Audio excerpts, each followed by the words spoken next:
चंद्रशेखर आजाद। धन्यवाद सभापति जी।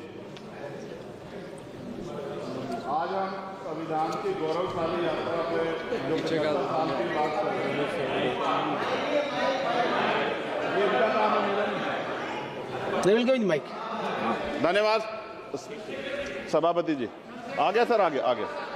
आज हम संविधान की गौरवशाली यात्रा पे बात करने के लिए चर्चा कर रहे हैं। कल से ये चर्चा चल रही है सर।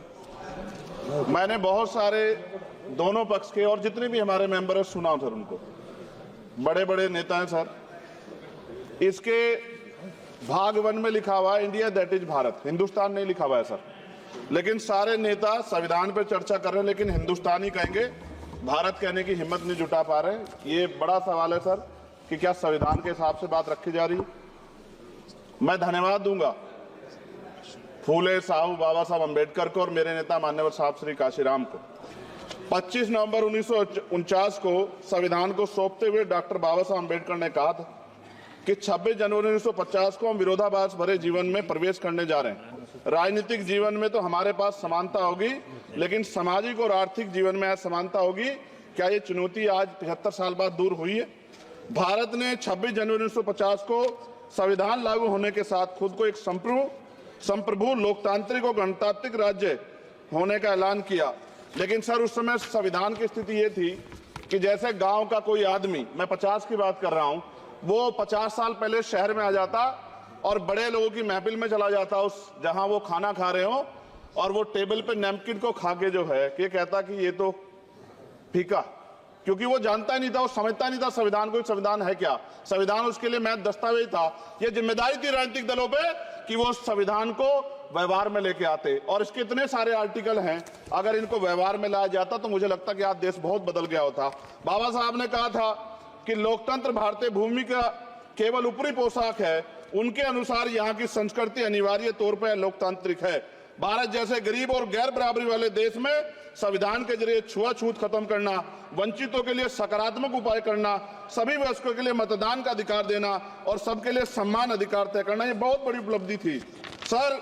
ये संविधान है कि आप वहां बैठे हैं और मैं यहाँ खड़ा होकर अपनी बात रख रहा हूं, और इस देश में आदिवासी महिला के तौर पे जो है राष्ट्रपति बनी है, और प्राइम मिनिस्टर तो नहीं बना, लेकिन शेड्यूल कास्ट के बड़े नेताओं को भी जो है राष्ट्रपति बनने का मौका मिला। इस संविधान की देन, अगर वोट हम पे नहीं होता तो शायद अमीर और जो राजा महाराजा खुद को मानते हैं हमारी गलियों तक नहीं आ पाते, हमारे हाल नहीं जान पाते। आजादी का मतलब सर सिर्फ अधिकार पाना भर नहीं है, इसके लिए हमारे संविधान में सरकार और नागरिकों के अधिकारों के साथ साथ उनके कर्तव्यों का विस्तार से उल्लेख किया गया है। बाबा साहब ने संविधान सभा में दिए गए भाषण में कहा था कि स्वतंत्रता आनंद का विषय है, पर अब हमें अपनी जिम्मेदारियों पर भी ध्यान देना होगा। संविधान ने सुनिश्चित किया कि रानी के पेट से राजा जन्म नहीं लेगा, वोट से नेता तैयार होगा। आर्थिक बराबरी के लिए सरकार क्या कर रही है? गरीब और गरीब हो रहा है और अमीर हो रहा है। सुबह उठते कहीं बम की धमकी मिलती, कहीं दंगे की। ये अमृत काल है सर, यह धमकी काल है। कितना बढ़ रहा है आर्टिकल 15 सर। भारत में आज भी घोड़ी चढ़ने बैठने होती है सर। क्या दलितों को यहाँ भी बोलने का नहीं सर? अगर सबको 4 मिनट दे दो, ये भेदभाव नहीं चलेगा दलितों के साथ। Time is 4 minute, don't waste भाई सर, आप चेक करो, अगर सबको 4 मिनट दिए तो आप मना करो, मैं बंद कर देता हूँ इसको। क्या दलितों को सबसे आखिरी में नंबर मिलेगा और बोलने का मौका मिलेगा? क्या मजाक कर रहे हैं सर आप? नो, ये all independent people are having only 4 minutes. You take sir, independent में अपनी पार्टी का मेंबर हूँ सर, और जीत के आया हूँ सर, किसी की दया में नहीं आया।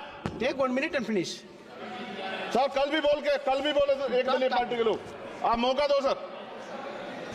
मूछे रखने पर हत्या होती है, महिलाओं पे, छोटे मासूम बच्चों पर रेप हिंसा होती है। एनसीआरबी का डाटा देकर डर लगेगा। यही 1 किलोमीटर में संविधान को जला गया, और महाराष्ट्र के परभनी में अभी भी संविधान को नष्ट किया गया, उसकी कॉपी को।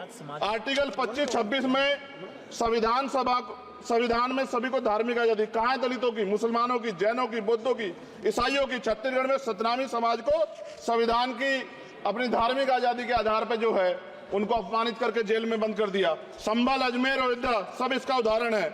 आज ये सरकार आलोचना डरती है। कितने लोग जेल में बंद है? मिरान हैदर, खालिद सैफी, उमर खालिद खान, सिफा खान, गुलफ्शा फातिमा और आजम खान साहब राजनीतिक विरोध में बंद है। सरकार यहाँ बैठी है, सरकार सामाजिक न्याय की बात करती है। बताए कितने दलित मुख्यमंत्री बना रखे हैं आपने? 13 ज्यादा सरकार स्टेट में सरकार है। कितनी महिला मुख्यमंत्री है? आपकी सरकार ने सुप्रीम कोर्ट के आदेश के बाद रिजर्वेशन प्रमोशन में जारी नहीं किया, और ओबीसी को पॉलिटिकल रिजर्वेशन आप देंगे नहीं देंगे, आप बताने का काम करें। मैं 75 साल की गौरव यात्रा में हम एक सभ्य समाज नहीं बना पाए, इसलिए जाति आधार पर SC ST OBC के बच्चों को प्राइमरी स्कूल से लेकर उच्च संस्थानों में भेदभाव किया जाता है। सरकार निरंकुश हो गई, कोई बुलडोजर से कार्रवाई करता है। कल मंत्री जी ने कहा हमने राष्ट्रीय पिछड़ा वर्ग आयोग बनाया, 69 शिक्षक भर्ती में उसकी सिफारिशों को नहीं माना।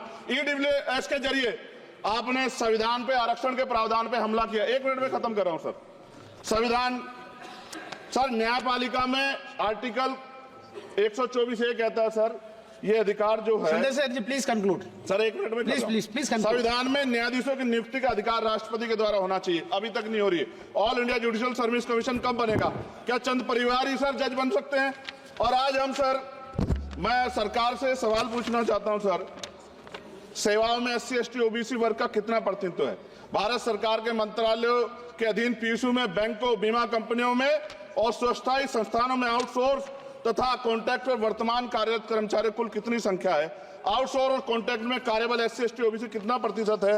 निजी क्षेत्रों में कार्यरत कर्मचारी, उनके SC ST OBC की वर्ग लाभ। सर खत्म कर, लास्ट पॉइंट सर, मैं फिर स्पष्ट तौर पर कह रहा हूं सर, यहां बैठे SC और OBC के मेंबर से कह रहा हूं सर, उनको सामाजिक जिम्मेदारी का ध्यान भी रखना चाहिए। पार्टी के प्रति वफादारी के साथ साथ अपने वर्गों के प्रति ईमानदारी भी रखनी चाहिए।